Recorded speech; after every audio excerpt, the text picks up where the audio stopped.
नमस्कार दोस्तों। आज हम लोग अर्थक्वेक्स वेव्स के द्वारा इंटरनल स्ट्रक्चर ऑफ अर्थ को समझने का प्रयास करेंगे। आज हम लोग देखेंगे कि पृथ्वी की यांत्रिक संरचना को भूकंपीय लहरें किस प्रकार से समझाने में अनुकूल हैं, किस प्रकार से समझा पाती हैं। तो इस संदर्भ में हम लोग बात आज करने वाले हैं। तो हम लोग देख रहे हैं कि जब अर्थक्वेक्स आता है, व्हेन अर्थक्वेक्स कम्स, अर्थक्वेक्स आता है, it is calculated at the epicentre through the seismographs. यानी जब अर्थक्वेक्स आता है, भूकंप आता है, तो जो एपिसेंटर होता है धरातल पर, वहाँ पर एपिसेंटर से सिस्मोग्राफ यंत्र के द्वारा मापा जाता है। यानी भूकंप आने पर अधिकेंद्र पर आता है, एपिसेंटर पर आता है, और सिस्मोग्राफ यंत्र के द्वारा उसका पैरामीटर्स अंकित करते हैं। हम लोग देखते हैं कि कितना रिक्टर स्केल पर आ गया है, मैथमेटिकली हम लोग जान पाते हैं। तो ये हम लोगों ने पहला लाइन जाना। कंक्लूजन में हम लोग आ जाते हैं कि when earthquakes comes it is calculated with the seismograph eight the epicentre. तो ये बात है हम लोग पढ़ ली।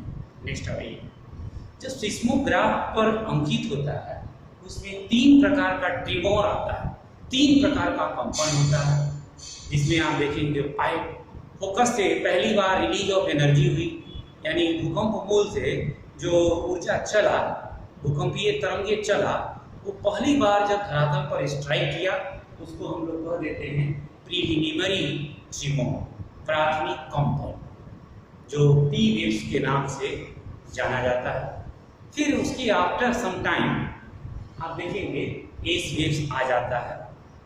उसके बाद एस वेव्स चलेगा, जिसको हम लोग सेकेंडरी प्रीलिमिनरी वेव्स भी कहते हैं। द्वितीयक के बाद वो लहर आया है, गौण लहरें भी इसको करके हम लोगों ने पिछले वीडियो में पढ़ भी लिया है। इसके बाद फाइनली मेन शॉक आ जाता है। तीसरे स्तर पर, मतलब अंतिम रूप से तीसरी बार मेन शॉक आ जाता है, जो पी और एस वेव्स के द्वारा आप देखेंगे कि जो लैंड के स्ट्राइक किया है, धरातल के सतह पर एपिसेंटर पर जाकर स्ट्राइक किया है, वहाँ से लैंड वेव्स फ्लो करते हैं, सरफेस वेव्स स्टार्ट हो गया।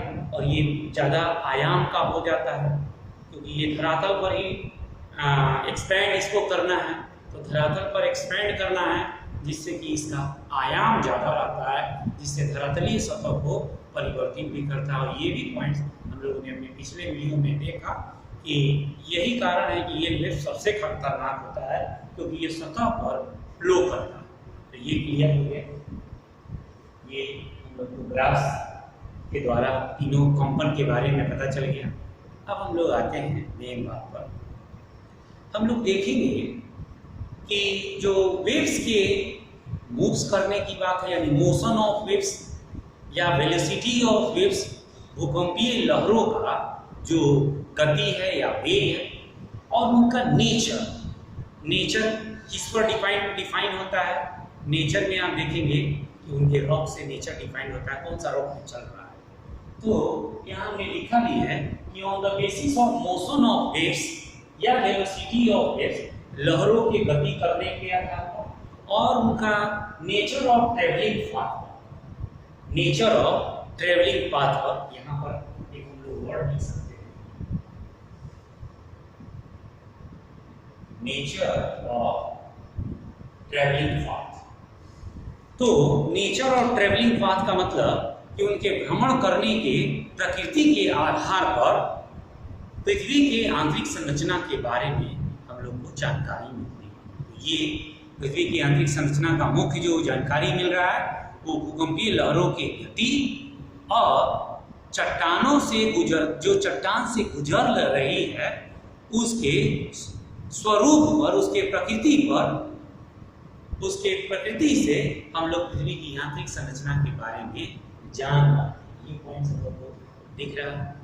नेक्स्ट पॉइंट पर हम लोग आते हैं कि अर्थक्वेक्स वेव्स जो होती हैं, सेस्मिक वेव्स जो होती है, भूकंपीय तरंगे जो होती हैं, across through the solid rocks, अगर वो मान लीजिए कि कोई ठोस चट्टान से गुजर के भूकंपीय तरंगें पास करती हैं और वह चट्टान यदि एक ही प्रकार के घनत्व से बना है, यानी एक ही प्रकार के संरचना से बना है, यानी होमोजीनियस सॉलिड रॉक्स है, समान रचना का वो चट्टान है, तो उसका डेंसिटी भी समान आएगा और इस सेंस में भूकंपीय लहरें सीधी चलती, स्ट्रेट फ्लो करती है। तो हम लोगों ने यहाँ से एक अपना सूत्र वाक्य निकाल लेते हैं। Earthquake waves cross through the solid materials and flow straight in the homogeneous solid rocks. समान समरूप चट्टान से समरूप संरचना वाली चट्टान से भूकंपीय लहरें जब गुजरती हैं तो वह सीधे प्रवाहित होती है। ये हम लोग को पता चल गया, यानी भूकंपीय लहरों में बदलाव तभी आएगा जब चट्टानों की संरचना में अंतर आए, अदरवाइज वो सीधा ही प्रवाहित होगा, पैरेलल प्रवाहित होगा। ये हम लोग को पता चल गया। नेक्स्ट पॉइंट देखिए, इसी को हमने एक सूत्र वाक्य में लिखा है, if the earth made of the same density of solid rocks, यानी समान घनत्व वाले चट्टान से अगर पृथ्वी बनी होती, इफ मेड बनी होती, तो भूकंपीय लहरें समान रूप से एक क्षेत्र से दूसरे क्षेत्र तक सीधा वो फ्लो करती। तो ये बात है, लेकिन but the waves not flow straight path, लेकिन हम लोग देखते हैं यहाँ पिक्चर में भी दिख रहा है, बट द अर्थक्वेक्स वेव जो होती है वो सीधा नहीं प्रवाहित कर रही, यहाँ से ऐसा नहीं होती, यहाँ आ गया, सीधा प्रवाहित नहीं हुआ, उसके रास्ते में डेविएशन हो गया, विचलन आ गया। तो ऐसा विचलन क्यों होगा? इसका मतलब है कि पृथ्वी के अंदर जो चट्टान है उनका संरचना एक जैसा नहीं है, सेम स्ट्रक्चर का रॉक्स नहीं है, और जब सेम स्ट्रक्चर का नहीं है तो सेम डेंसिटी का भी नहीं है, समान संरचना नहीं है तो समान घनत्व नहीं है, और जब समान घनत्व नहीं है तो भूकंपीय लहरों का जो अंकन हो रहा है, भूकंपीय लहरों का सिस्मोग्राफ के द्वारा जो अंकन हो रहा है, या इंटरनल स्ट्रक्चर में जो भूकंपीय लहरें प्रवाहित हो रही हैं, वो उनमें डेविएशन आएगा, वो सीधा नहीं फ्लो करती। तो ये हम लोग को समझ में आ गया। इसका मतलब है कि waves not flow straight path, सीधा नहीं चलती हैं, it's show in the curve form, और यहाँ पर कॉन्केव फॉर्म में दिख रहा है, अवतल आकार में दिख रहा है, और इससे दिखला रहा है, इससे हम लोग यही पा रहे हैं, so the differentiation of the density in the different part of Earth. पृथ्वी के अलग अलग भाग में घनत्व में अंतर है, differentiation in the density in different part of अर्थ। तो पृथ्वी के चूंकि भूकंपीय लहरें सीधी नहीं चल रही हैं, उनको सीधी चलनी चाहिए थी और सीधी चल नहीं पा रही हैं, इसका मतलब है कि पृथ्वी के विभिन्न भाग में घनत्व में अंतर मिल रहा है। इसीलिए मैंने आपको बताया था कि seismic waves is the major role for the explaining about the internal structure of अर्थ। तो ये बात है। चलिए हम लोग और जरा देखते हैं। डेंसिटी इंक्रीज टुवर्ड द पोल, यानी पृथ्वी के अंतरतम की तरफ जा रहे हैं तो डेंसिटी इंक्रीज होता है, तभी ये कॉन्केव रूप में मुड़ जा रहा है। आइए और देखें। ओल्डहम एक विद्वान है, ओल्डहम ने स्टडी किया और अपने स्टडी से उन्होंने एविडेंसेस कलेक्ट किया। Oldham have gather the evidences को गैदर किया या पाया, और पाया उसने क्या बताया?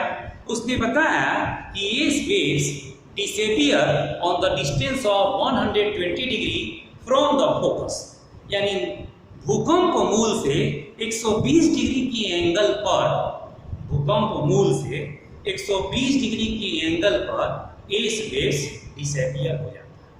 तो इन्होंने अपने स्टडी के द्वारा 1909 ईस्वी में अध्ययन किए थे। इन 1909 Oldham studied about the S waves के बारे में अध्ययन किए एंड गॉट एविडेंस, साक्ष्य पाया और बताया कि S waves disappear on the distance 120 degree from the focus, focus से 120 डिग्री की दूरी पर एस वेव्स गायब हो जाते हैं। And P waves become extremely weak, P waves भी कुछ कमजोर हो जाते हैं। हालांकि वो कमजोर होगा नहीं क्योंकि इंटीरियर पार्ट्स में डेंसिटी ज़्यादा होती है, इसलिए वो बहुत ज़्यादा कमजोर नहीं होगा। हाँ, जिस रेशियो से उसको बढ़ना चाहिए था उस रेशियो से उसकी डेंसिटी या पी वेव्स की स्पीड नहीं बढ़ती और बढ़ता है, लेकिन डेंसिटी में उसका अंतर है, उसका स्पीड में अंतर इसलिए आ गया क्योंकि आप देखेंगे कि हो सकता है कि वहाँ पर लिक्विड पोर्शन आ जाए, सॉलिड के साथ लिक्विड आ जाए, जिससे जिस रफ्तार से सॉलिड रॉक्स की डेंसिटी ज़्यादा होने से उसकी स्पीड ज़्यादा रहेगी, लिक्विड अगर रॉक्स हो गया तो उसकी स्पीड गिर जाएगी, तो कुछ गिर जाएगी, उतनी स्पीड से नहीं चलेगी। हम लोग देखेंगे उसको भी।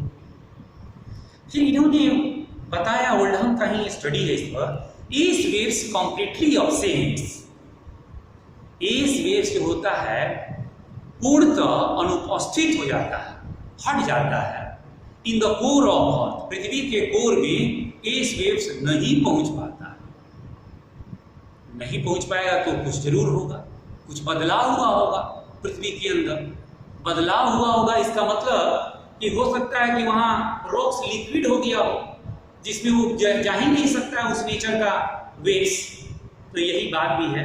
On the basis of absence of S waves के एब्सेंस से in the part of core area we can जज, हम लोग जज कर सकते हैं कि लिक्विड स्टेट ऑफ कोर का जो वो हिस्सा है वो तरल भाग है, लिक्विड है, लिक्विड में एस वेव्स नहीं जा पाता।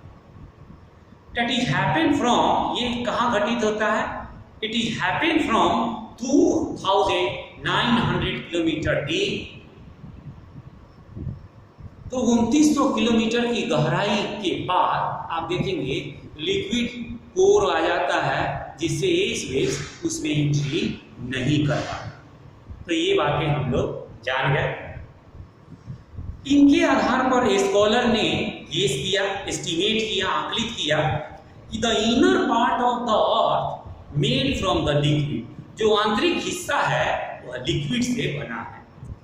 Iron and nickel is in the liquid at the core, और इस आधार पर पता चल रहा है कि जो कोर में आयरन है, निकेल है, वो भी लिक्विड अवस्था में है। ये ओल्डहम से जुड़ा हुआ स्टडी है और ये बता दिया कि इस वेव से वहाँ पर इसलिए नहीं पहुँच पा रहा है क्योंकि वो इनर कोर जो है, कोर का जो कोर है, इनर कोर नहीं कहेंगे उसको, कोर कहेंगे, तो कोर का जो ऊपरी वाला भाग है 2900 किलोमीटर से नीचे हम लोग जा रहे हैं तो लिक्विड मिल जा रहा है, वहाँ पर एस वेव्स अनुपस्थित हो जा रहा है, वही ब्रेक हो गया, उसका नहीं पास कर रहा है, वो तरल से क्रॉस ही नहीं करता है। हम लोगों ने ये भी पढ़ा था आगे कि एस वेव समुद्र में भी नहीं पहुँच पाता है, तो ये भी हम लोग को जानकारी हो गया। नेक्स्ट अब आइए अगला बिंदु पर हम लोग चलते हैं। इसके इन प्रारंभिक स्टडी के बाद कंक्लूजन पर अब हम लोग आते हैं। यदि study the nature and velocity of the earthquake waves, यदि हम लोग भूकंपीय लहरों का उसके वेग और उसके प्रकृति को हम लोग अध्ययन करें तो हम लोगों ने क्या पाया? Then get many density zones inside the earth, तब हम लोग पृथ्वी के अंदर अनेक डेंसिटी जोन्स पाते हैं, यानी घनत्व का क्षेत्र पाते हैं। पृथ्वी के आंतरिक भाग में कई घनत्व का क्षेत्र मिलता है। कई घनत्व का मतलब वहां पर चट्टानों की संरचना में अंतर हो जा रहा है जिससे घनत्व बदल जा रहा है। और इस प्रकार से स्टडी करने के बाद there are 4 pairs of waves we have to got, हम लोगों ने पाया कि 4 प्रकार का भूकंपीय लहरों का पेयर दिखता है, सेट दिखता है। पहला जो लेयर है, अब हम लोग यहाँ आ जाते हैं, पहला जो लेयर दिखा रहा है वो दिखा रहा है सेडिमेंट्री लेयर, जो हम लोग पृथ्वी के ऊपरी भाग में जहाँ अपना मकान वगैरह हम लोग बनाए हैं, रहते हैं, वो सेडिमेंट्री लेयर का बना हुआ है। अवसादी परतें हैं, उसको सेडिमेंट्री लेयर परतदार सतह है, जिस पर पी और एस नामक वेव्स बहती हैं, फ्लो करती हैं, पहुंचती हैं, लेकिन इनका स्पीड बहुत कम होता है। तो बहुत कम स्पीड का ये पी और एस वेव्स सेडिमेंट्री वेव्स पर आती हैं। तो इस प्रकार से P and S waves flow and less velocity on the upper parts of earth, यानी पृथ्वी के ऊपरी हिस्से में बहुत कम गति का पी और एस वेव्स इंट्रोड्यूस होती हैं, यानी जानी जाती है। यही कारण है कि अपर पोर्शन ऑफ अर्थ, पृथ्वी का ऊपरी भाग जो है, made of the sedimentary rock. इसका मूल कारण है कि वो सेडिमेंट्री रॉक से बना है। सेडिमेंट्री रॉक्स का मॉलिक्यूल क्या होता है, थोड़ा दूर दूर होता है। मॉलिक्यूल दूर होने से भूकंपीय लहरों का जो स्पीड है वो भी कम हो जाता है। उससे इससे पता चल रहा, भूकंपीय लहर ही बता दिया कि सेडिमेंट्री रॉक्स है। देखिए यहाँ स्पीड बहुत ही कम, बहुत कम कहने का मतलब न्यूनतम है। अब दूसरा केस में आते हैं। अब हम लोग अपर लेयर का, अपर लेयर कहाँ है, यानी सेडिमेंट्री लेयर के नीचे अपर लेयर मिलता है। तो सेडिमेंट्री नीचे लेयर के नीचे अपर लेयर वही क्रस्ट का ही हिस्सा है, लेकिन निचला क्रस्ट रहता है। वहां पर आप देखेंगे पीजी और एसजी नामक वेव्स फ्लो करती है। तो ये अलग set of new set of earthquakes waves है, जिसमें आप देखेंगे पीजी का जो स्पीड है 4.5 किलोमीटर पर सेकेंड है, जबकि वही एसजी का स्पीड 3.3 किलोमीटर पर सेकेंड है। और जो वहां पर का चट्टान का घनत्व मिला वो 2.7 मिल गया। घनत्व थोड़ा आपको बढ़ा हुआ मिलेगा, सेडिमेंट्री रॉक से यहाँ पर घनत्व थोड़ा ज़्यादा मिलेगा। और इस आधार पर पता चल रहा है, on the basis of this density and speed of earthquake waves, we got here it is made of the granitic rocks। ये granitic rock से बना हुआ है upper layers।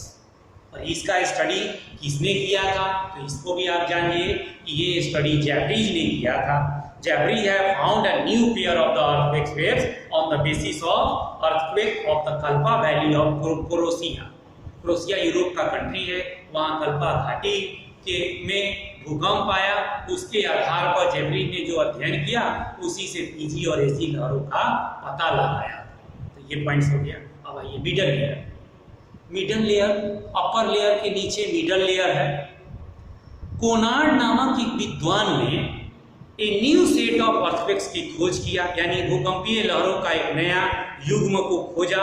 कहाँ पर खोजा? एट द टाउरान वैली में खोज दिया। कब खोजा? इन 1932 एडी, 1932 ईस्वी में खोज दिया। और ये न्यू पेयर्स क्या थे? P star, S star waves थे। पी स्टार का वेव्स का स्पीड 6 से 7 किलोमीटर पर सेकेंड होता है। एस स्टार का स्पीड 3 से 4 किलोमीटर पर सेकेंड होता है। तो ये हम लोग को पता चल गया।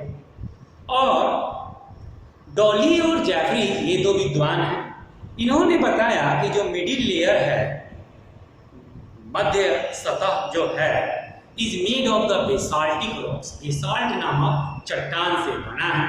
जबकि वही वेगनर के हिसाब से और होम्स के हिसाब से, यानी but the Wegener and Holmes told, ये दोनों लोग बताते हैं it was made of the amphibolite. Amphibolite rock से ये बना हुआ है।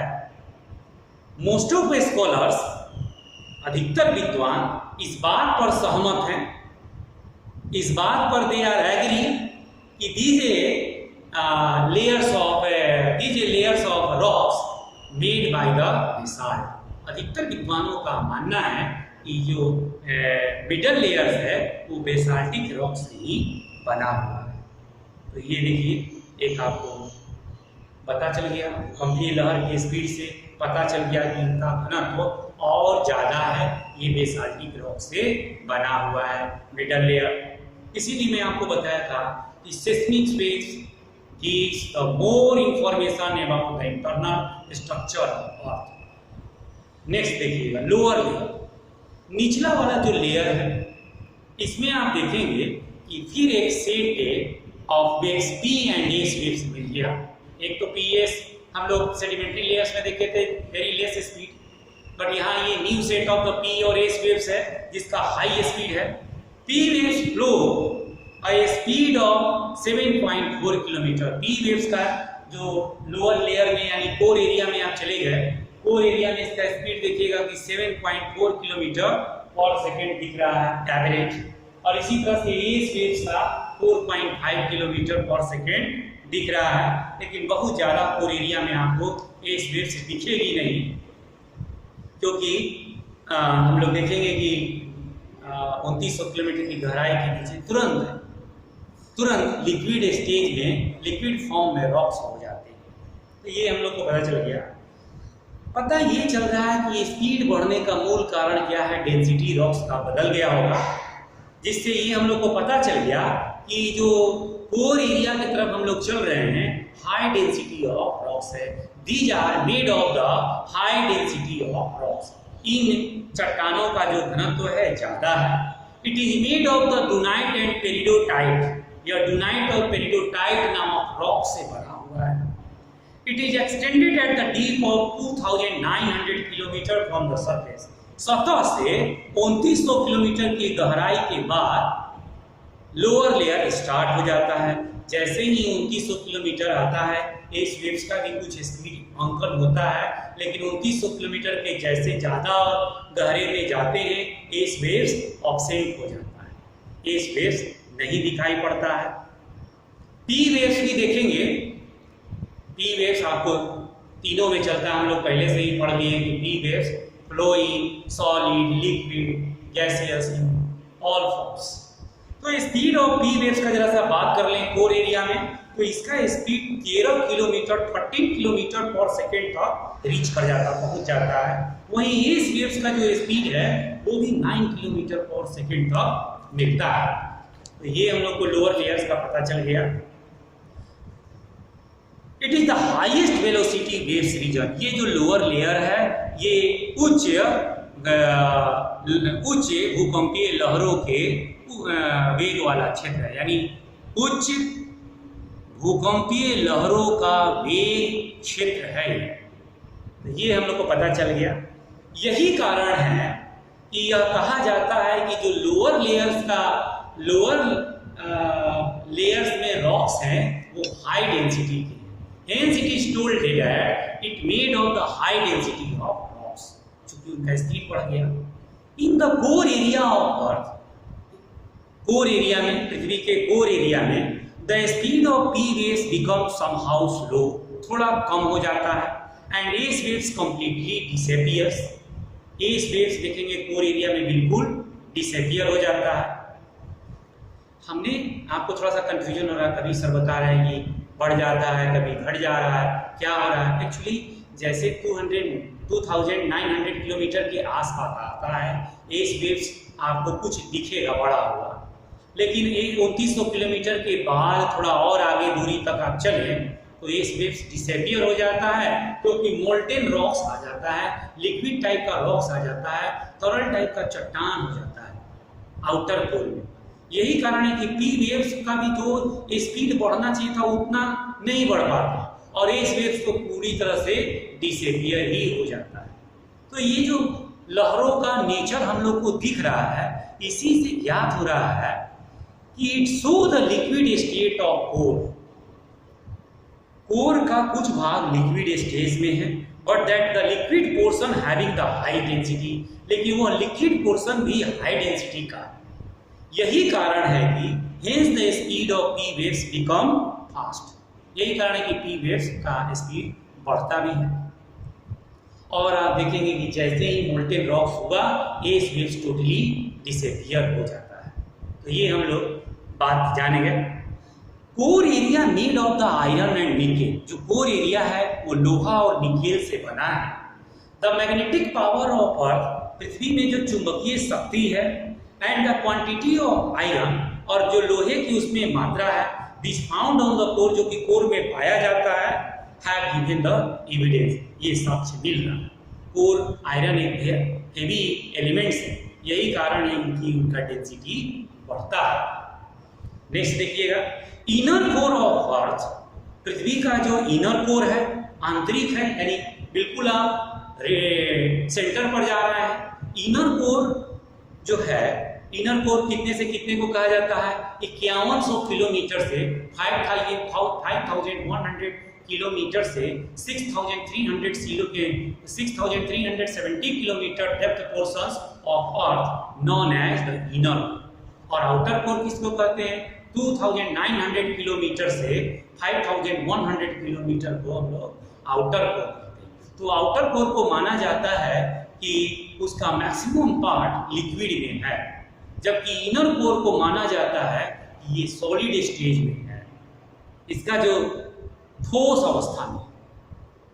तभी हमारा जो आप देखेंगे कोर एरिया में आपका हाई डेंसिटी पाया जाने वाला जो 14 किलोमीटर तक पहुंच जाता है स्टील पी वेव्स का, तभी सफल हो पाता है, क्योंकि जो आपका इनर कोर है वो सॉलिड स्टेज में है, वहीं आपका आउटर कोर जो है वो मोल्टेन स्टेज में है। और यही कारण है कि ये वेव्स नहीं पहुंच पाता।